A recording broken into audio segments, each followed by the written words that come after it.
Hello mga kananays, Isgar Madal Vlog na imbang bigat kan rabii tayo amin kakabsat wino aldaw kinyayo no nyaman oras di tayo new. Pumunta nga po pala dito yung asawa ko para maglaro po sila ng basketball. May mga liga po sila every year mga kananays. Bago ang lahat mga kananays, ito nga po pala yung asawa ko ay nagbibihis na. Sa mga oras ay mga kananays, kagagaling niya lamang po sa kanyang trabaho. Then tumawag po siya after 1 hour, nagpahinga lang po kasi nga galing po siya sa work. Ayan, nagbibihis na. Pinapakita niya nga po pala yung Gatorade na dadalhin niya mga kananays dahil hindi po yan mawawala sa kanya pag nagbabasketball siya or nagwo-workout. Paglabas nga po niya mga kananays sa kanyang kwarto ay dumiretso naman po siya dito sa kusina para po kunin yung Gatorade. Kanina hawak niya lang yung Gatorade tapos paglabas niya may kinuha naman siyang Gatorade sa ref. Siguro nilagay niya yun kagabi or kaninang umaga or bago siya umalis. At ayan na nga, bumaba na nga po pala ang asawa ko dahil nga po may naghihintay na pong mga kasama niya sa labas. Dito nga po pala sila nakatira or naninirahan mga kananays. Pagbaba or paglabas na nga lang po mga kananays ay andyan na po yung bus ng kanilang sasakyan papuntang trabaho. Yan pala yung bus na sinasakyan nila mga kananays. Ngayon ko lang nakita. Alam nyo mga kananays, hindi man po magbibideo ang asawa ko kung hindi ko talaga inutusan mag-vlog. Sabi ko sa kanya, papayagan kita mag-basketball at maglaro, pero mag-video ka, mag-vlog ka din dyan at hindi lang puro ako yung nagbo-vlog. At para maiba naman yung mga video ko at hindi ko lang video po yung nakikita ng mga ibang tao. Bago nga po pala pumunta sa paglaruan nila mga kananays ay dumiretso naman po sila dito sa grocery or bakala in Arabic. At ito namang ibang lahi mga kananays ay sumasayaw po ng paru-paroji.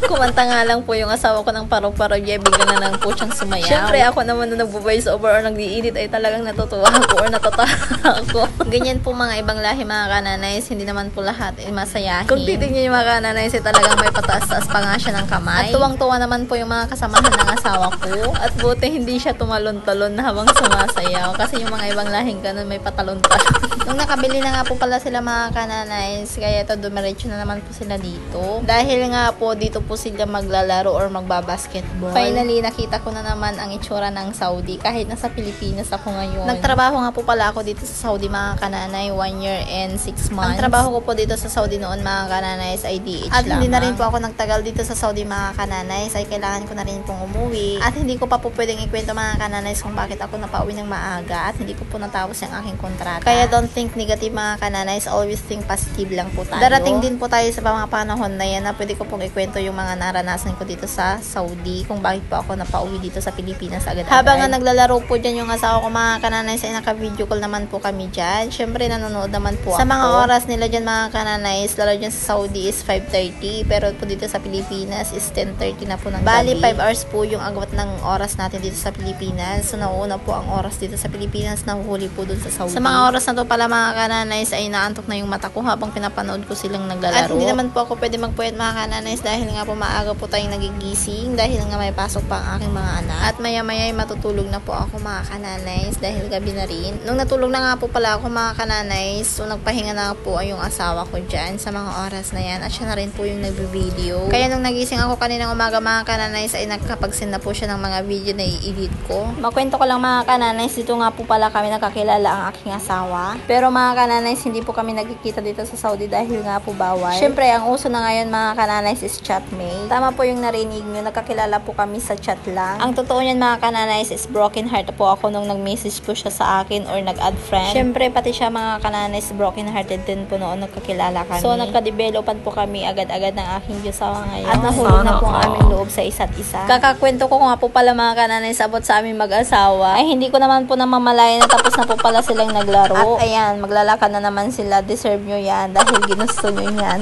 Pero okay lang yan. At least nakapagpapawis po sila, nakapaglibang po sila sa kanilang mga sarili. Alam nyo mga kananays, first vlog ng asawa ko dito sa Saudi. Sabi ko nga sa kanya, first vlog mo pero tignan mo naman mga videos mo, puro daan mo lang ang yung binibideo. Ay, di bali na lang mga kananays, balik na lang po tayo sa pagkwekwento lalo na po nung nasa Saudi. Alam nyo mga kananays, pag winter po yun sa Saudi ay sobrang lamig, parang kang nasa loob ng freezer. Pero pag summer naman mga kananays ay sobrang init. Yung sobrang init na nga mga kananays ay umuulan pa ng mga buhangin. Lalo na pagka lumalabas ka or naglilinis ka sa labas ay umuulan umuulan ng buhangin, nalalagyan talaga yung mga ilong mo, yung mata mo, or yung buhok mo. Hindi mo po mamaiwasan yun. Noon nga mga kananays, nung nandiyan pa ako sa Saudi, habang umuulan po ng buhangin mga kananays, ay talagang naglilinis po ako sa harapan ng bahay ng apo ko. At ito na nga, daldal na nga ako ng daldal, ay nandito na nga po pala ang asawa ko. Sumakay na nga po pala siya sa elevator mga kananays, at tignan nyo naman ang itsura niya, pawis na pawis, basang-basa ng pawis ang kanyang damit. Tapos ano ba yung plastic na hawak niya, yung towel niya po ata yan. At ayan na nga, tignan nyo, nagbe-video siya kahit nasa loob siya ng elevator. Habang nga nag-i-edit ako mga kananays or nagbo-voice over ako, ay parang natutuwa naman ako sa asawa ko. Dahil nga tulad ng sabi ko sa inyo mga kananays, ay inutusan ko po siyang mag-video or mag-vlog-vlog din minsan. Bago naman po matapos ang aking video mga kananays, don't forget to subscribe my YouTube channel. And don't forget to share and like. God bless everyone. Thank you for watching.